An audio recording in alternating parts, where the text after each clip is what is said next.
بسم اللہ الرحمن الرحیم۔ السلام علیکم دوستو، آپ لوگوں کا سواگت ہے۔ آج کی ویڈیو میں ہم لوگ جانیں گے حضرت امام حسین رضی اللہ تعالی عنہ کی شہادت کی شہرت چرچا۔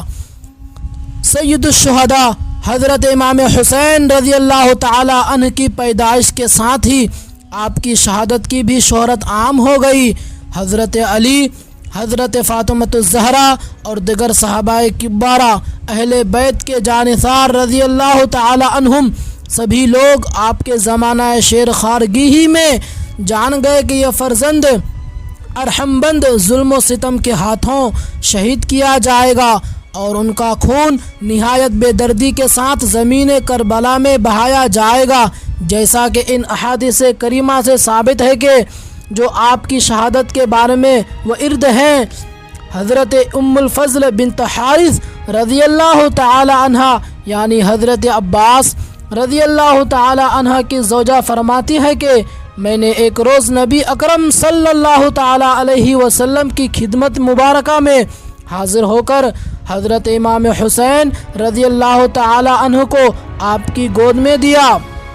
پھر میں کیا دیکھتی ہوں کہ حضور کی مبارک آنکھوں سے لگاتار آنسو بہ رہے ہیں۔ میں نے عرض کیا، یا رسول اللہ، میرے ماں باپ آپ پر قربان ہوں، یہ کیا حال ہے؟ فرمایا، میرے پاس جبرائیل علیہ السلام آئے اور انہوں نے یہ خبر پہنچائی کہ ان امتی ستقتل ابنی ھذا، میری امت میرے اس فرزند کو شہید کرے گی۔ حضرت ام الفضل فرماتی ہے کہ میں نے عرض کیا، یا رسول اللہ، کیا اس فرزند کو شہید کر دے گی؟ حضور نے فرمایا، ہاں۔ پھر جبرائیل میرے پاس اس کی شہادت گاہ کی سرخ مٹی بھی لائے۔ اور ابن سعد الطبرانی حضرت عائشہ صدیقہ رضی اللہ تعالی عنہا سے روایت کرتے ہیں کہ انہوں نے کہا، حضور اقدس صلی اللہ تعالی علیہ وسلم نے فرمایا کہ جبرائیل نے مجھے خبر دی، ان ابن الحسین یقتل بعدی بارض الطف، میرا بیٹا حسین میرے بعد ارض طف میں قتل کیا جائے گا۔ اور جبرائیل میرے پاس وہاں کی یہ مٹی بھی لائے اور مجھ سے کہا کہ یہ حسین کی خوابگاہ مقتل کی مٹی ہے۔ طف قریب کوفہ اس مقام کا نام ہے جس کو کربلا کہتے ہیں۔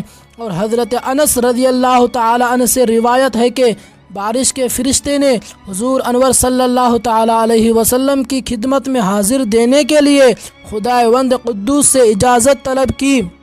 جب وہ فرشتہ اجازت ملنے پر بارگاہ نبوت میں حاضر ہوا تو اس وقت حضرت حسین رضی اللہ تعالی عنہ آئے اور حضور کی گود میں بیٹھ گئے تو آپ ان کو چومنے اور پیار کرنے لگے۔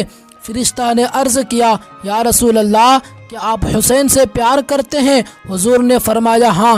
اس نے کہا، ان امتک ستقتلہ، آپ کی امت حسین کو قتل کر دے گی۔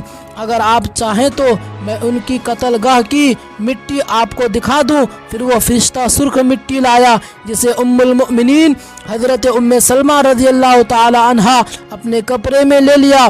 اور ایک روایت ہے کہ حضور صلی اللہ تعالی علیہ وسلم نے فرمایا، اے ام سلمہ، جب یہ مٹی خون بن جائے تو سمجھ لینا کہ میرا بیٹا حسین شہید کر دیا گیا۔ حضرت ام سلمہ رضی اللہ تعالی عنہ فرماتی ہے کہ میں نے اس مٹی کو شیشی میں بند کر لیا جو حضرت حسین رضی اللہ تعالی عنہ کی شہادت خون ہو گئی۔ اور ابن سعد حضرت شعبی سے روایت کرتے ہیں کہ حضرت علی رضی اللہ تعالی عنہ جنگ صفین کے موقع پر کربلا سے گزر رہے تھے کہ ٹھہر گئے اور اس زمین کا نام دریافت فرمایا۔ لوگوں نے کہا، اس زمین کا نام کربلا ہے۔ کربلا کا نام سنتے ہیں آپ اس قدر روئے کہ زمین میں آنسوؤں سے تر ہو گئی۔ پھر فرمایا کہ حضور صلی اللہ تعالی علیہ وسلم کی خدمت میں ایک روز حاضر ہوا تو دیکھا کہ آپ رو رہے ہیں۔ میں نے عرض کیا، یا رسول اللہ، آپ کیوں رو رہے ہیں؟ فرمایا، ابھی میرے پاس جبرائیل آئے تھے، انہوں نے مجھے خبر دی، ان ولد الحسین یقتل بشاط الفرات بموضع یقال له کربلا، میرا بیٹا حسین دریائے فرات کے کنارے اس جگہ پر شہید کیا جائے گا جس کو کربلا کہتے ہیں۔ اور ابو نعیم الزبغ بن نباتہ سے روایت کرتے ہیں کہ انہوں نے فرمایا کہ ہم نے حضرت علی رضی اللہ تعالی عنہ کے ساتھ حضرت حسین کی قبرگاہ سے گزرے تو آپ نے فرمایا، شہیدوں کے